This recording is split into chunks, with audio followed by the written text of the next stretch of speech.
قصة مرعبة من قلب الهرم. شقة كل اللي دخلها عمره ما خرج زي ما دخل. لو قلبك جامد دوس لايك واشترك عشان نكمل الحكاية. بعد حادثة سعيد بشهور صاحب العمارة بقى يائس، محدش راضي يقرب من الشقة، وكل ما يحاول يعرضها يتساءل عنها وتترفض فورا. اضطر في الآخر ينزل السعر لدرجة غريبة، كأنه عايز يتخلص منها مش يبيعها. وفي 2007 جه شاب لسه متجوز جديد اسمه محمود ومراته مريم. كانوا فرحانين إنهم لقوا شقة رخيصة، وقالوا لبعض: إشاعات، الناس بتخوف بعض، مفيش حاجة اسمها جن ولا عفاريت.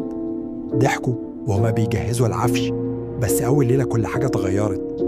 الجيران سمعوا في نص الليل خبط متكرر على الحيطان، مش خبط عادي، كأنه حد بيخبط من جوه الحيط. بعدها بشوية سمعوا صوت صريخ مكتوم، كأن في حد بيتخانق مع حاجة مش مرئية. محمود قال لمراته بصوت مرتجف: سمعتي؟ في حد بيتحرك جوه المطبخ. دخل يطمن، لقى السكاكين مرصوصة على الترابيزة بشكل غريب، كأنها متجهزة لطقس دموي.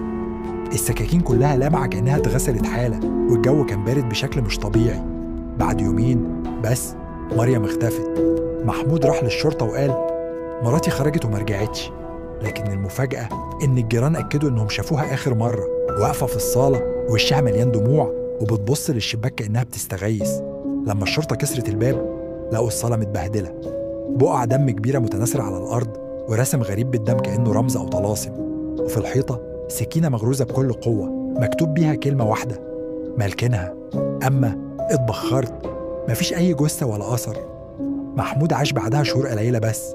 الجيران بيقولوا إنهم كانوا بيسمعوه كل ليلة بيتكلم مع نفسه بصوت عالي، وكأنه بيرد على حد في الشقة. أحيانا صوته يبقى مرعوب، وأحيانا يضحك ضحك هستيري. لحد ما في ليلة لقوه مدبوح، رقبته مفتوحة بسكينة المطبخ. الشرطة جت، لكن الغريب إن السكينة ما كانش عليها ولا بصمة، كأنها اتحركت لوحدها. الجيران قالوا إنهم قبل ما يلاقوه بدقايق كانوا سامعين صوت ضحك أطفال جاي من الشقة، وضحك معاهم صوت ست رقيقة بتقول: دورك جه. من بعد الليلة دي الشقة بقت لعنة حقيقية. كل يوم بالليل على تمام الساعة 12:10 النور يولع فجأة لوحده، ويتسمع جري سريع وصوت صريخ جاي من جواها. مرة جار قديم حالف إنه شاف منه من الشباك، شعرها كله مبلول بالدم، وعينيها سودة فاضية، وابتسامتها مش ابتسامة بني آدم، ابتسامة عريضة مش طبيعية، كأنها بتستناه هو كمان يدخل. في سنة 2010 4 عيال مراهقين قرروا يعملوا تحدي مجنون، يدخلوا الشقة اللي محدش بيقرب منها. كانوا بيضحكوا وبيصوروا نفسهم وهم طالعين السلم، بس أول ما باب الشقة اتقفل وراهم الجيران سمعوا أصوات مش طبيعية. ضحك عالي بيتحول لصراخ، صوت زجاج بيتكسر، وجرجره كأن في حاجة بتتزق على الأرض. بعد ساعة كاملة الباب اتفتح فجأة، وخرجوا 2 منهم بيجريوا، وشهم شاحب كأن الدم اتسحب منهم، عينيهم مفتوحة على الآخر ومش قادرين ينطقوا كلمة.